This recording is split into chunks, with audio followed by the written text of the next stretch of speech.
एक कथा आती है, हरपाल नामक भक्त हुए भगवान के। क्या नाम था? इधर देखो, यहां देखो, सब लोग सुनो। तो हरपाल नाम के एक भक्त थे भगवान के, खूब भजन करते थे, खूब साधना करते थे, नाम जप करते थे, कथा सुनते थे, लेकिन वो ब्याह नहीं कर रहे थे। क्यों? उनकी इच्छा थी कि जैसा मैं भजन करता हूं, जैसी मेरी भक्ति है, जैसा मेरा भाव ठाकुर जी के प्रति है, ऐसी कन्या मिले तो मैं ब्याह करूंगा, नहीं तो जीवन भर ऐसे ही रहूंगा। तभी उनके किसी रिश्तेदार ने आकर के बताया, बोले तेरे लायक कन्या मिल गई मुझको। तो हरपाल जी बोले, क्या क्या गुण है उस कन्या का? बोले उस कन्या ने शर्त रखी है, मैं उसी से ब्याह करूंगी जो रोज 1000 संतों को प्रसाद पवाता हो। हरपाल जी बोले, अब तो मुहूर्त भी नहीं निकलवाना, कल ही ब्याह करवा दो मेरा। ऐसी कन्या से तो मैं बिना मुहूर्त के ब्याह करूं। मुहूर्त उसके संग देखा जाता है जिसके संग यह संकोच हो या फिर यह दुविधा हो कि पता नहीं जीवन कैसा चलेगा। इससे तो मुझे भरोसा है बढ़िया जाएगा मेरा जीवन, इसी से ब्याह करा दो। कन्या ने शर्त रखी, हरपाल जी हम आपसे ब्याह तो कर रहे हैं पर हमारी शर्त मंजूर है ना, रोज 1000 संतों को प्रसाद पवाना पड़ेगा। बोला मैं निश्चित करूंगा, आप ब्याह कर लो। और ब्याह हो गया। हरपाल जी रोज 1000 महात्माओं को प्रसाद पवाते। अब देखो, अगर कोई संकल्प ले ले कि मैं 1000 महात्माओं को प्रसाद पवाऊंगा, अगर 100 महात्मा ज्यादा बढ़ जाएं, 200 महात्मा ज्यादा, उनको मना करेगा क्या? वो तो फिर अपराध बनेगा उससे। प्रसाद पवाने का संकल्प लिया तो जितने आए सबको बैठाने की जिम्मेवारी उसकी। ऐसी कथा में भी होता है, कथा में जितने लोग आए सबका स्वागत होना चाहिए, सबके लिए स्थान पर्याप्त होना चाहिए। कई जगह प्राइवेट कथा करा, हम तो मना कर देते, मत कराओ भैया, आपको अपराध लगेगा। क्यों? वैष्णव को पता चला कि कथा हो रही, वो सुनने आ गया, जगह नहीं मिली या फिर वो बैठ नहीं पाया, तो खाली रहे भले ही स्थान, पर फिर भी स्थान बड़ा रखो ताकि कोई भी आए तो कोई रहे ना कथा से, नहीं तो कथा कराने वाले को अपराध लगता है। वैष्णव बिना सुने चला गया। तो हरपाल जी ने नियम ले लिया, रोज 1000 महात्माओं को भोजन कराते। अब 1000 की जगह कभी कभी 1200 भी हो जाते, 1300 भी हो जाते, 1500 भी हो जाते। लेकिन हरपाल जी करते कुछ नहीं थे, कमाई का कोई जरिया नहीं था, केवल दादा परदादाओं की पुश्त से जो उनके पुश्तैनी धन था उसी को ही खर्च करते जा रहे थे। 1 साल तक बढ़िया चला, 1.5 साल बढ़िया चला, लेकिन 1.5 साल बाद धीरे धीरे धन खत्म होने लगा।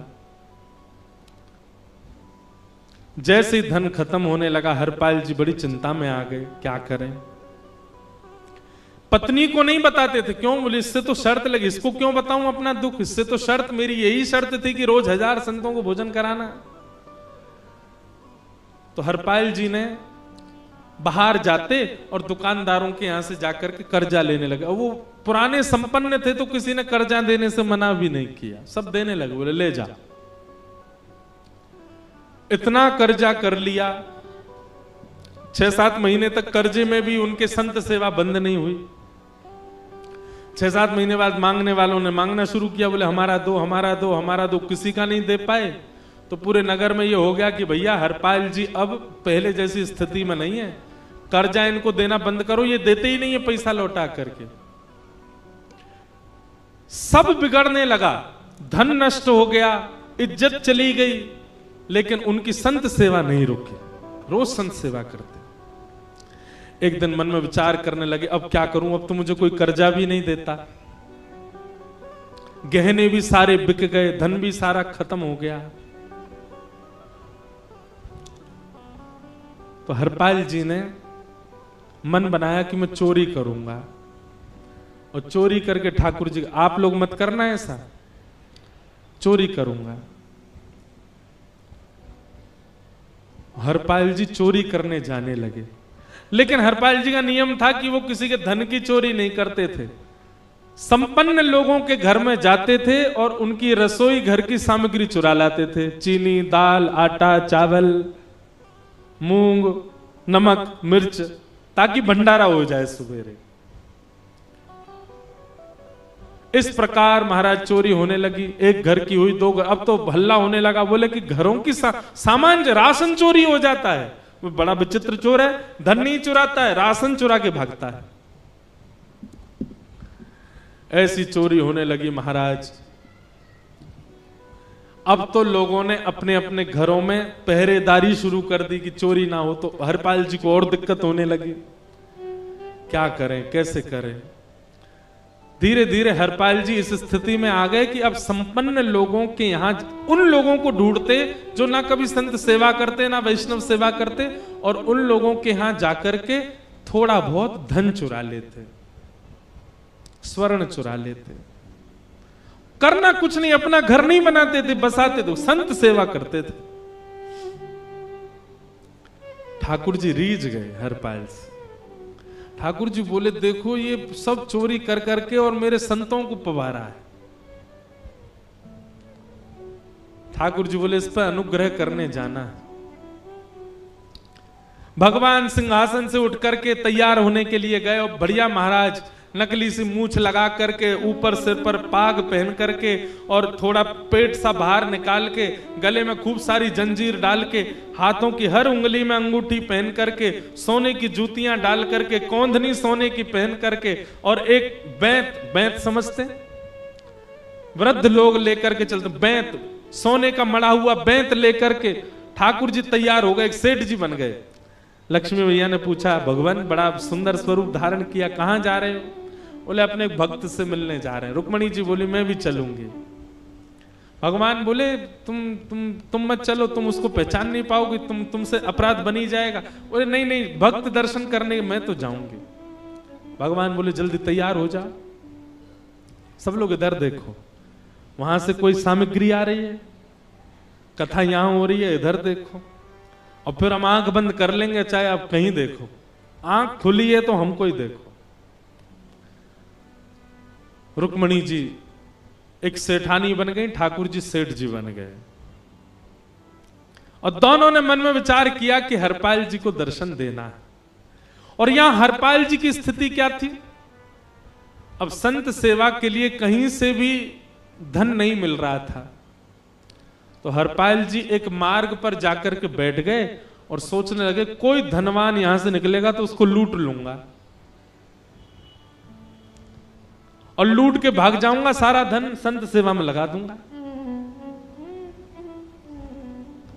तभी उस मार्ग पर कोई और तो आया नहीं, ठाकुर जी सेठ बन करके आ गए। और महाराज खूब सारे गहने पहन करके, पाग बढ़िया सोने की जड़ाऊ पाग पहन करके, ऐसे वस्त्र पहन करके, और छम छम करते चलते आ रहे हैं। उन गहने ही बज रहे हैं ठाकुर जी के।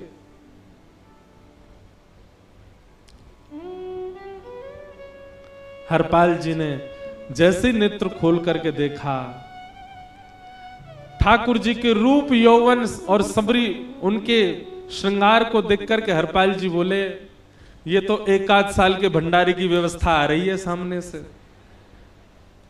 इतने में ही सेठानी जी, रुक्मणी जी भी आई। उनको ओहो, ये तो कम से कम 5-10 साल की व्यवस्था आ रही है। अगर ये दोनों लूट लिए जाएं तो 10 साल चोरी नहीं करनी पड़ेगी। देखो कितना धन संपन्न।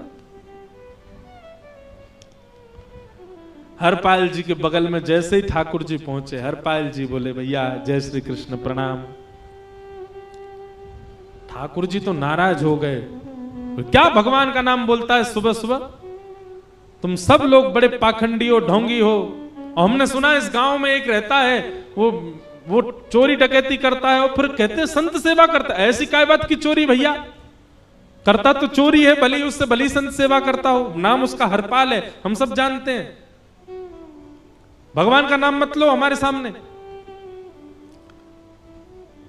हरपाल जी समझ गए, वो तो बिल्कुल भगवत विमुख है, इसकी तो एक अंगूठी भी नहीं छोड़नी मुझको, इसका तो सब लेके जाऊंगा। अगर ये बदले में जय श्री कृष्णा बोलता तो 1-8 गहना छोड़ देता इसका में, पर ये तो इतना बिखर रहा है भगवान का नाम सुन के, इसका कुछ नहीं छोड़ूंगा, सब ले जाऊंगा।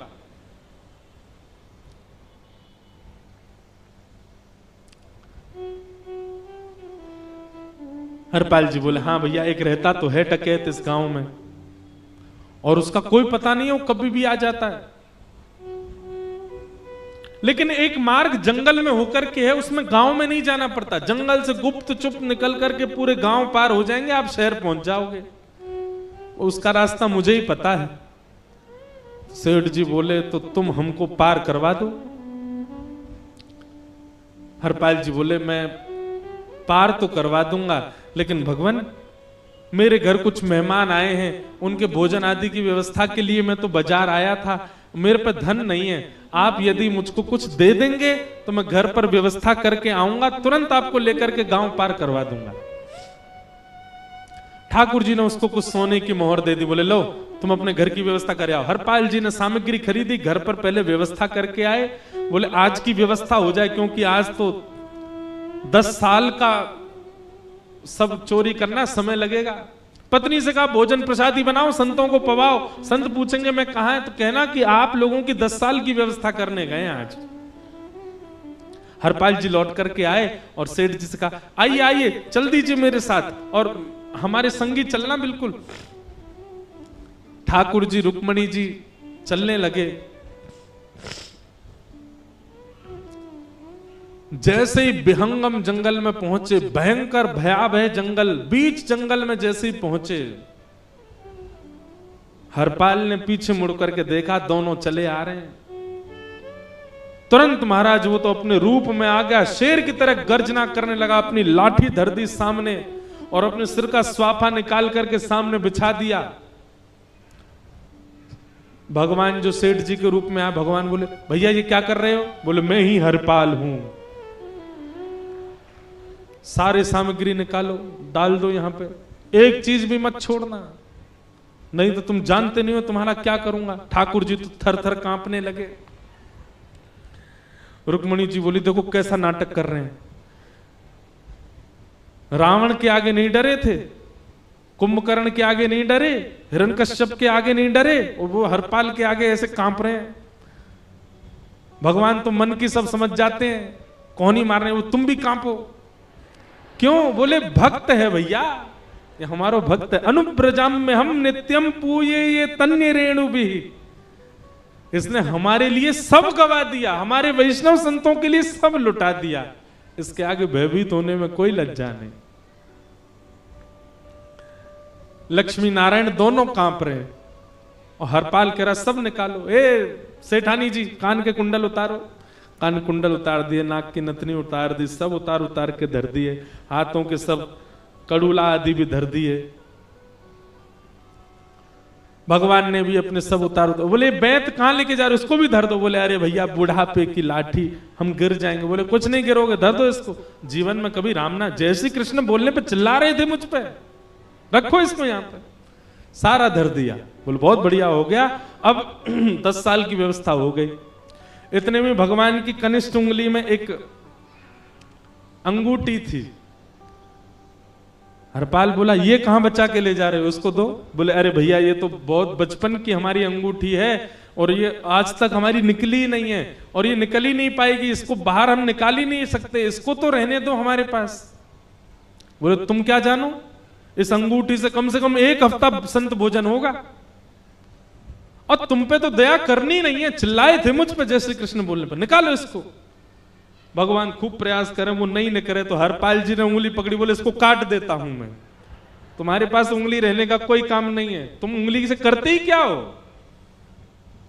और महाराज जैसे ही उंगली पकड़ करके काटने का मन किया, वो काटने ही वाले थे, इतने में ही द्वारिकाधीश भगवान शंख चक्र गदा पद्म धारण करके प्रकट हो गए सामने।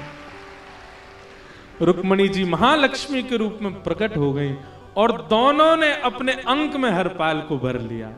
हरपाल जी समझ नहीं पा रहे ये क्या हुआ, दूर हटे। बोले नाथ, बोले हम साक्षात द्वारिकाधीश, ये साक्षात रुक्मणी तुम्हारी भक्ति से प्रसन्न होकर तुमको दर्शन देने आए हैं।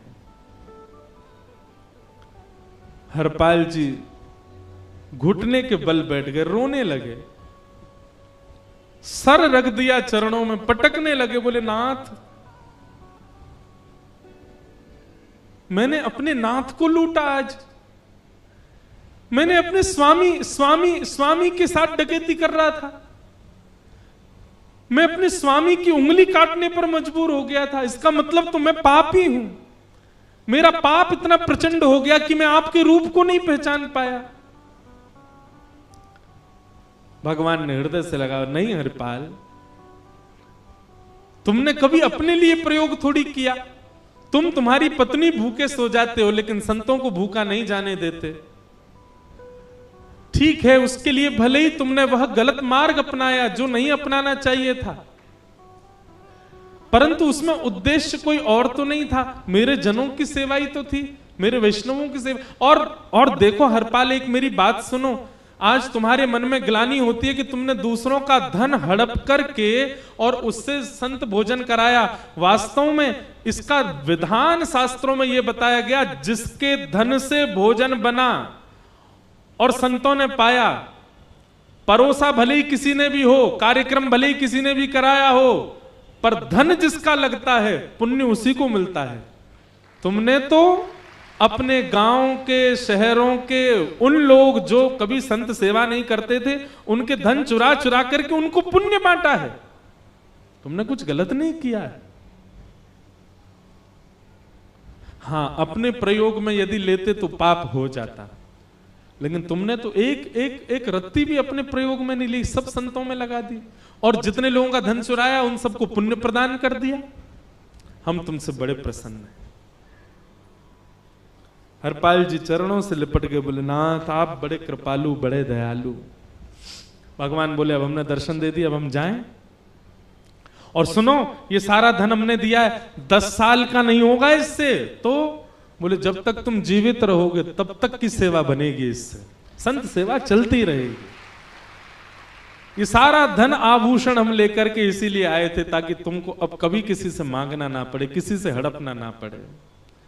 भगवान जाने लगे तो हरपाल जी चरणों में गिर गए, बोले, नाथ आज मैं आपके दर्शन कर पाया, मैं संत सेवा कर पाया, इसमें सबसे बड़ा योगदान मेरी पत्नी का है। उसने नियम नहीं बनाया होता तो शायद मैं कभी ऐसा नहीं करता। आप उसको दर्शन दिए बिना जाएंगे, मैं उसको क्या बताऊंगा? मैं उससे जाके कह भी नहीं पाऊंगा कि आप मुझे मिले, और उसकी वजह से आप मुझे मिले, कृपा कर उसको दर्शन दे दीजिए। ठाकुर जी बोले, ठीक है। तुरंत लक्ष्मी नारायण भगवान ने छोटे छोटे बालकों का रूप धारण कर लिया और हरपाल जी की गोद में बैठ गए, और हरपाल जी अपनी गोद में लेकर के ठाकुर जी को घर पर आए, और आकर के अपनी अरे सुनो, देखो कौन आए हैं। जैसे बाहर आकर के देखा तो नन्हे से ठाकुर जी, नन्ही से रुक्मणी जी गोद में बालकों की भांति बैठे हैं। बोले, अरे इतने सुंदर सुंदर बालक। बोले, बालक नहीं है, ये साक्षात जगन्नाथ भगवान, साक्षात रुक्मणी जी, साक्षात द्वारिकाधीश हैं। तुरंत ठाकुर जी अपने रूप में प्रकट हो गए और दोनों दंपति को दर्शन दे करके भगवान वहां से प्रस्थान कर गए। बोलो भक्त वत्सल भगवान। तो एक भक्त जीवन संगी का प्राप्त होना भगवत दर्शन तक ले जा सकता है आपको। अब जिनके ब्याह हो चुके हैं उनसे तो अब हम कुछ कर नहीं सकते, पर जिनके नहीं हुए हैं संभल जाओ, सुधर जाओ, ठाकुर जी से प्रार्थना करो, और प्रार्थना करके केवल एक ही चीज मांगो, क्या? हम गृहस्थी हैं नाथ, ये गृहस्थाश्रम है, हम इसमें आ चुके हैं, अब कृपा करके हमारे जीवन में जो भी आए वो आपका भक्त है। लेकिन आपके अथक प्रार्थना करने पर भी ठाकुर जी ने यदि नहीं दिया तो भी चिंतित मत होइएगा। मीराबाई को भी नहीं मिले अनुकूल, करमेती बाई को भी नहीं मिले अनुकूल, सक्कू बाई को भी नहीं मिले अनुकूल पति, अरे नामदेव जी को भी नहीं मिली अनुकूल पत्नी।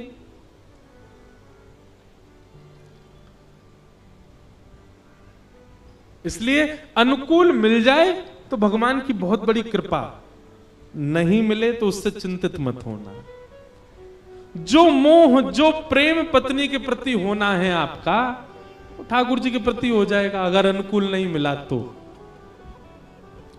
इसलिए दोनों स्थिति में सम रहना, प्रयास करो कि ठाकुर जी अनुकूल दें। तो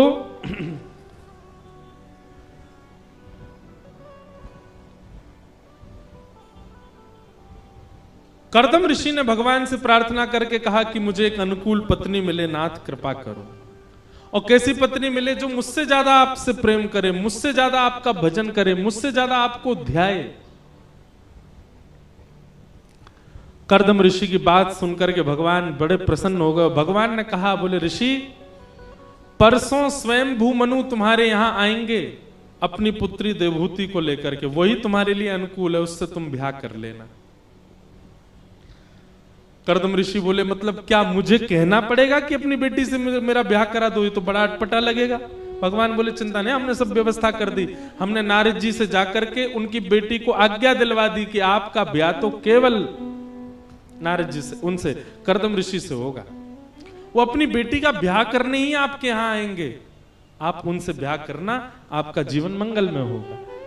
कर्दम ऋषि का देवहूति माता के साथ ब्याह हुआ, 9 पुत्रियों ने जन्म लिया। 10वें संतान के रूप में भगवान कपिल प्रकट हुए। अच्छा, ये भी बड़ी अद्भुत कथा है। जब कर्दम ऋषि ने वरदान मांगा कि मुझसे ज्यादा आपसे प्रेम करने वाली मुझे कन्या से मेरा ब्याह हो जाए, ठाकुर जी इतने प्रसन्न हो गए। भगवान ने कहा, एक वरदान हम तुम्हारा पूरा करेंगे, एक वरदान हम अपनी तरफ से देंगे। भगवान बोले, देवहूति से तुम्हारा ब्याह होगा तो तुम्हारी कामना पूरी हो गई। अब एक वरदान हम अपनी तरफ से देंगे कि तुम्हारे यहां पुत्र बन के हम ही आएंगे, हम ही तुम्हारे पुत्र बन के आएंगे। क्योंकि भक्त पत्नी भक्त पति, तो निश्चित है संतान हमारी, हम जैसी ही प्रकट होगी। 9 पुत्रियों के बाद 10वें पुत्र के रूप में भगवान कपिल प्रकट हुए। और कपिल भगवान के प्रकट होते ही कर्दम ऋषि ने चरणों में प्रणाम किया, जान गए भगवान आए हैं। भगवान कपिल का बाल्य रूप नहीं बताया भागवत में ज्यादा, धीरे धीरे वो बड़े हो गए। कर्दम ऋषि ने प्रणाम करके कहा, नाथ मुझे आज्ञा दो। बोले, आप जाइए वन में जाके भजन करो, हम मां के पास रहेंगे। कर्दम ऋषि वन में चले गए और देवहूति माता के साथ भगवान कपिल रहते हैं। देवहूति माता भी ये बात जानती है कि मेरे पुत्र साक्षात भगवान है।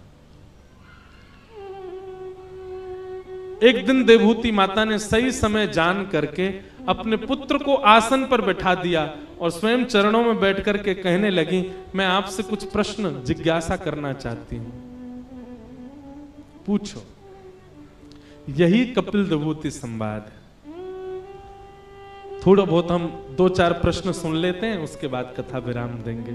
और कल की बात सुन लो, कल ठाकुर जी का जन्मोत्सव है। कथा में कल सब लोग बढ़िया सुंदर सज धज के आना, बस ज्यादा आभूषण पहन के मत आना, कहीं पता चली हरपाल जी आ गए तो हरपाल जी मतलब कथाओं में कई लोग आ जाते हैं जो खींच ले जाते हैं, इसलिए व्यवस्थित होके आना।